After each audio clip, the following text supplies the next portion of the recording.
Jack Curtis, Kurt Davis, Ted Gray, Lance Kirby, Fred Sand, and Teddy. These are the pseudonyms this legendary writer and artist worked with, though myself, and other comic fans, know him as one name: Jack the King Kirby. Born to the name Jacob Kurtzberg on August 28, 1917, in the Lower East Side of Manhattan, Kirby grew up having a nice and fair childhood, but despite growing up in the neighborhood with a good amount of friends, Kirby wants to escape. He found that escape in drawing, and as he got older, he sought out ways to learn, but was always kind of self-taught. See, Twitter, you don't need AI to be a good artist. Just pick up a pencil. Kirby had gone on to mention comic strip artist Milton Caniff and Hal Foster, as well as cartoonist T.H. Sykes and Ding Darling as his main inspirations. While trying to get into art school, he's rejected many times, stating that he drew too fast with charcoal. Needing to let out his artistic talent, Kirby stated he would draw cartoons on the Boys Brotherhood Republic newspaper, which, if you didn't know, was a miniature city where kids ran their own government. It's a whole thing, I don't really know what it's about. A few years later, though, at the age of 14, Kirby did manage to enroll. He enrolled in Pratt Institute in Brooklyn, New York. He'd finally done it, found a place where he'd get to learn and express himself through his medium. He'd end up leaving about a week later, stating he didn't want to be stuck on a sole project for the rest of his life, that he wanted to get things done. So, he went elsewhere.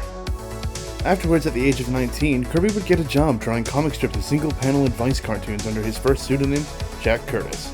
He would stay there for 3 years, before eventually moving on to Fleischer Studios, working as an in-betweener, who, if you don't know, is the people who fill in action between movement frames. However, he'd end up leaving the studio before its strike in 1937, claiming he wasn't happy with the working conditions, stating it felt like factory work more than actual artistry. Around this time, comic books were becoming a majorly successful enterprise in their own right. Kirby himself joined the comic packaging firm Eisner & Eiger. It's there that Kirby did his first comic book for Wild Boys magazine under a handful of different pseudonyms, before settling on the permanent Jack Kirby. Despite the rumors at the time, Kirby's Jewish heritage wasn't the reason for so many pseudonyms, and he actually took great offense if believed otherwise. It's believed now that it was more just of a different names would get me more work kind of belief, which at the time makes a lot of sense. After a while, Kirby would move on again, this time to publisher and newspaper Fox Features Syndicate, earning around $15 a week, which back then was fairly livable. It was at Fox Features Kirby met arguably his best collaborator and good friend, Joe Simon. Simon, who had loved Kirby's art, asked him to come to his office to work on the indie comic Blue Bolt.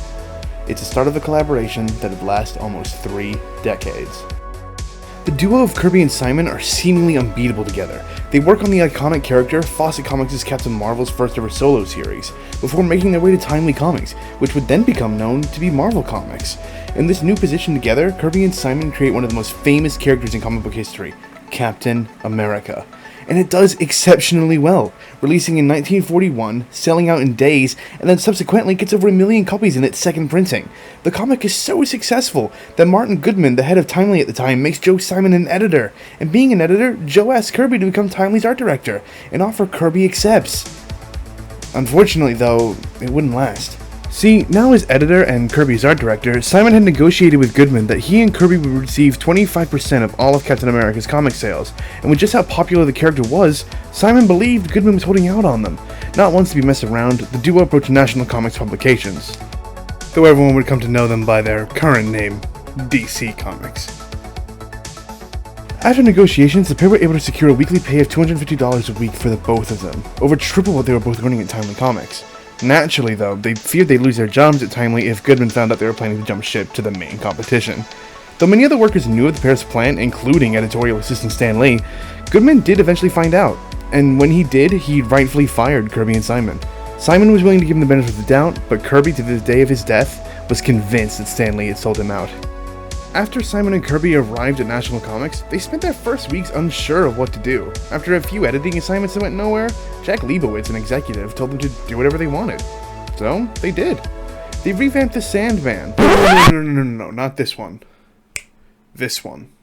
They also created the Newsboy Legion, which many would go on to believe were based off the Boys Republic that Kirby was once a part of. While there was no end to their creativity and ideas, the duo would unfortunately have to take a break, as America was joining World War II, and they were both drafted. Despite them both surviving the war, it is wild to imagine how the comic landscape could be different had events played out differently. Kirby's commanding officer found out he knew how to draw and made him a scout where he would scout ahead and draw maps. Kirby would serve in the war until the war's end in 1945. I looked, but I couldn't really find anything about Joe Simon's military service, so unfortunately I can't say anything about it.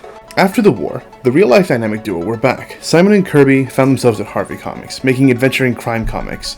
The problem was, though, the average comic book reader wasn't young kids anymore. They were all older teenagers or even young adults. So superheroes weren't that popular. It's here where they found their biggest success. And it's not any DC or Marvel project, it was romance books, specifically young romance, claiming it was designed for the more adult readers of comics. Kirby and Simon pitched the idea to Crestwood Publishing manager Maurice Rosenfeld, where Simon asked for 50% of all sales. Crestwood shockingly agreed, and Kirby and Simon made a crap ton of money from these books. It had gotten to the point where every company the two had worked for in the past tried to replicate it. To mixed results, they weren't very good. Now, there's a lot here, so I'll try and make it quick. Kirby and Simon try opening their own comic company, Mainline Publications, and in which they actually published 4 titles: Bullseye, Western Scout, Foxhole, In Love, and Police Trap. Unfortunately, it doesn't do that well, and they close it the following year.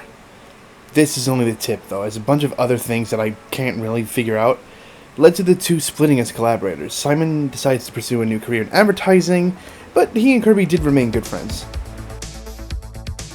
Following this, Kirby would begin to freelance for both sides, both Timely Comics, now going by the name Atlas Comics, and National Comics respectively. Most of Kirby's work in this period is largely forgotten, but I do want to mention his brief period working on Green Arrow, where he made 11 6-page stories reinventing the character, creating the iconic Island origin story, as well as trying to remove some of the Batman similarities to varied success. Kirby would begin drawing Sky Masters of the Space Force, a newspaper comic strip written by the Wood brothers. This, however, wouldn't work out for too long, as Kirby would end up leaving National Comics due to a contractual dispute in which editor Jack Schiff accused Kirby of not paying him royalties, which was apparently part of the deal Schiff and Kirby had agreed on. Schiff would end up successfully suing Kirby for an undisclosed amount. After all that, Kirby would become a freelancer purely for the newly christened Marvel Comics. Starting in 1958, the 41-year-old Kirby would create characters for Marvel's anthology books, such as Tales to Astonish and Tales of Suspense. Fans praised his style of great otherworldly creatures, but it would be at the dawn of the Silver Age where Kirby's most famous work came to light. With the surprising help of Stan Lee, his new collaborator, they together would create Marvel's most iconic characters. Starting with Marvel's first family, the Fantastic Four, Kirby, with Lee, would go on to make Hulk, the X-Men, Doctor Doom, Ego the Living Planet, and Thor. But his most iconic and most important creation was comics' first ever black superhero, the Black Panther, and his island nation of Wakanda. Apparently Kirby was also assigned to draw Spider-Man, but Lee didn't like the choices, citing, "I hated the way he was doing it. Not that he did it badly, it just wasn't the character I wanted, it was too heroic." Lee would go on to employ the great Steve Ditko, though nevertheless Kirby did pencil the iconic cover art. It's also important to mention that Kirby's success wasn't just in the art. His writing style and writing philosophies had become the standard at Marvel Comics. Lee and Kirby would then go on to create the Avengers, which, by the way, while I don't have the actual original printing, I do have the reprinting that was included in the second run of Marvel's Ultimate Graphic Novel collection of Jack Kirby and Stan Lee's original Avengers debut. It also comes with the Avengers Ultron Unlimited, which is really good. It's a really good story, and you should read that if you get the chance. But yeah, it's also kind of tattered. I've had it since I was 14, and I wish I could smack my 14-year-old self in the back of the head. Yeah. But it's a good book. I highly recommend it. Kirby also gets the chance to bring back classic characters, like his own Captain America. But it's arguably later on when Kirby would create what is believed to be his best work, the Galactus Trilogy. Fantastic Four issues 48 to 50, which not only introduced Galactus himself, but one of the most iconic characters of Marvel history, the Silver Surfer. The 3 issues sell amazingly well, to the point that even older readers are picking them up, specifically college kids. However, it'd be the last Marvel work Kirby would receive such high praises for. As the years passed, Kirby had become increasingly dissatisfied with Marvel, supposedly at least showmanship in the media. He stepped back into doing lesser known stories. Until in 1970, Marvel gave him a deal he couldn't accept. The deal would supposedly prohibit Kirby from taking any legal action against Marvel for any reason. And when Kirby objected to the contract, Marvel refused to change it. And to make matters worse, they don't even care about all the work he'd done for them, saying they only consider Stan the Man Lee as the creator of so many iconic characters. So, despite how good the money was, Kirby left Marvel to once again join the competition at DC Comics. Though, much like the dawn of the Silver Age, Kirby would ironically strike gold as he would go on to create the New Gods, Mr. Miracle, and Big Barda, who, if you didn't know, was based off his wife Roz. Oh, I would be remiss if I didn't mention Funky Flashman, who was a caricature of Stan Lee, and Stan apparently didn't like it. Though I still really want to see him in a movie. Please, James Gunn, make it happen. But yeah, he also made this, like, rock-looking guy. Don't know what his deal is. Looks cool, I guess. After the Fourth World Saga, Kirby worked on whatever random DC projects that he could. But according to Kirby's production assistant at the time, Mark Evanier, he said that Kirby's creative choices were not what DC wanted, and that Kirby was forced to work on characters he didn't really like. As well as apparently, a lot of artists didn't like that Kirby was there, due to his history at Marvel and legal issues he supposedly caused. There was also apparently numerous attempts to undermine his work, as he lived in California, and the editors in New York would often change his work. Following all of this, Kirby would return in 1975 once again to Marvel, for the final time, writing the monthly Captain America series, the first Marvel character he ever created with Joe Simon. He would, however, get the chance to create the Eternals, which created the Celestials, changing Marvel's canon one more time. He would collaborate one more time with Stan Lee for Silver Surfer, the Ultimate Cosmic Experience, what many people say was Marvel's first graphic novel. Still upset with how Marvel was treating him, Kirby would move on to film and television with Hanna-Barbera, as it was close to home. He would, at least on a professional level, be cordial with Stan Lee when they made the Fantastic Four show, but almost every other person Kirby with got on very well, and he was delighted every time a young artist told him he was their inspiration. Towards the end of his life, Kirby would spend almost all of his time fighting Marvel executives for ownership rights, specifically for his page boards. However, due to outdated and I'd say obviously predatory copyright claims, Marvel actually gave away a lot of his art as promotional gifts, and the art they didn't was stolen from their archives. So, after numerous legal proceedings, Marvel offered him a deal: 88 pages of his work, and to forego any future royalties. They also reserved the right to take the art back should Kirby break any agreement. Mind you, 88 pages was less than 1% of anything he ever made for Marvel. Kirby, understandably furious, took to the media, calling Marvel nothing but thugs, and were holding onto his work purely because they could. Finally, after 2 years of deliberation, somewhere between 1900 to 2100 of his pages were returned to him. Mind you, it's been reported that Kirby had drawn at minimum 10,000 pages for Marvel, so yeah, that fucking sucks. This was unfortunately the last thing Kirby was known to be doing in the comic space before, tragically, in 1994, he would pass due to heart failure at the age of 76. The comic landscape has been forever changed by the works of Jack Kirby. And for the better, mind you.